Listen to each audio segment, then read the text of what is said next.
lanjut, subscribe, bunyikan loncengnya.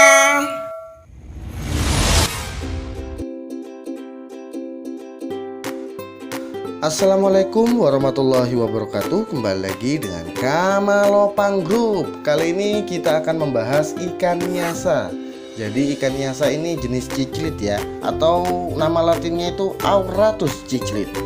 Langsung aja ya, kita bahas. Ikan ini termasuk ikan yang cukup bagus ya, sangat bagus kalau ditaruh di akuarium komunitas. Harganya juga sangat-sangat terjangkau, hanya 1.000 rupiah. Jadi untuk ukuran ikan seperti ini bagus banget. Ciri-ciri dari ikan ini memiliki tubuh pipih memanjang dengan warna kuning keemasan atau hitam pekat. Ikan ini terlihat menarik dengan adanya garis-garis horizontal yang memanjang dari pangkal kepala hingga ke ujung ekornya. Dan keunikan dari ikan niasa ini, hidupnya itu bisa sampai 8-9 tahun ya. Jadi panjangnya itu bisa sampai 12 cm. Ini biasanya seperti itu. Jadi ikan ini berasal dari Afrika ya, meskipun namanya itu ikan niasa, bukan dari Nias loh ya. Jadi asal dari ikan ini dari Afrika. Jadi seperti itu ya. Dan ikan ini cukup aktif ya, bisa dilihat dari videonya, selalu bergerak ikan ini.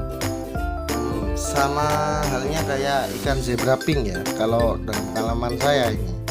Jadi ikan ini sangat agresif, apalagi sama kayak ikan-ikan lainnya. Kalau masa kawin ini ikan ini jadi galak. Nah, jadi tidak semua jenis ikan bisa dicampurkan dengan ikan teritorial seperti ini ya. Jadi sifatnya itu bisa galak banget. Jadi kurang cocok kalau digabungin sama ikan yang sifatnya kalem atau diam merpati ya. Bisa dikatakan ikan ini jangan dicontoh ya sifatnya. Kenapa? Sifat dari ikan ini suka poligami ya. Jadi punya pasangan lebih dari satu. Wow. Jadi jangan ditiru bagi para yang sukanya setia ya. Jadi nggak perlu ditiru sifat seperti ini. Nah, untuk pakan sendiri, untuk makanan ikan niasa ini cukup mudah ya. Jadi kita bisa ngasih pelet jadilah. Itu lebih simpel. Atau cacing kering, itu juga bagus. Sayur-sayuran juga bagus. Tapi kalau bisa jangan kasih cacing darah.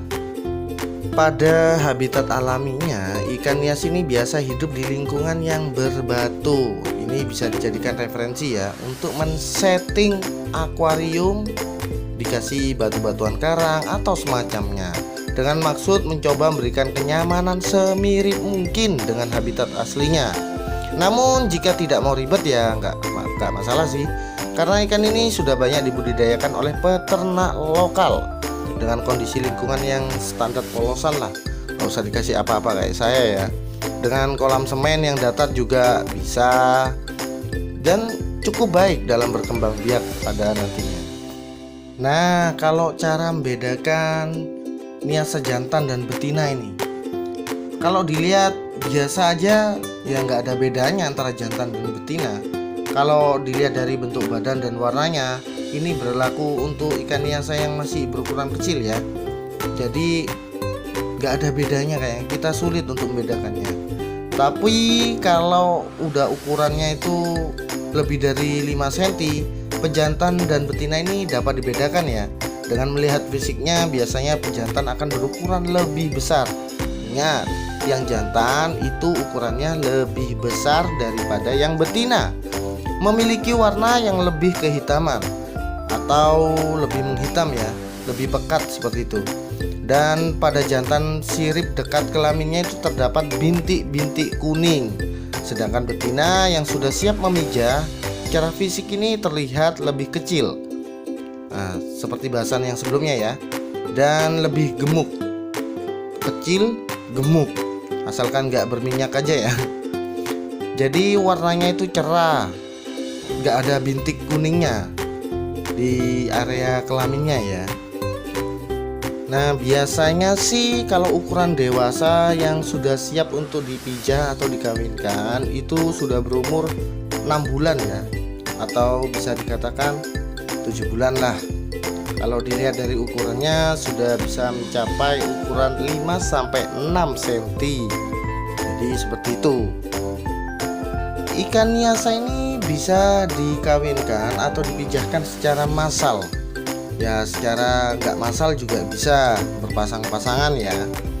Biasanya sih kalau teknik massal ini nyampur ikan jantan dan betina ini sebelumnya sudah dilakukan pemilihan ya. Jadi sudah dipilah-pilah dulu. Merujuknya itu pada usianya. Jadi kita lihat dulu usianya itu kisarannya ya yang seperti saya sebutkan yang tadi. Jadi udah umur 5 bulan atau 6 bulan, 7 bulan itu sudah bisa. Nah, kalau perkawinan secara massal itu bisa pakai perbandingan 1:5 atau 2:5, itu baru bisa ya. Kalau urusan tempatnya itu tidak jadi patokan ya, kita bisa ngira-ngira. Jangan terlalu sempit dan jangan terlalu luas kalau tempat untuk pemijahannya ya. Jadi selama proses pemijahan atau perkawinan itu sebaiknya indukan dikasih makan itu 2 kali sehari ya.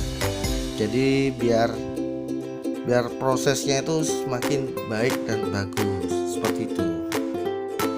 Nah, ketika proses perkawinan atau pemijahan itu biasanya terjadi beberapa hari.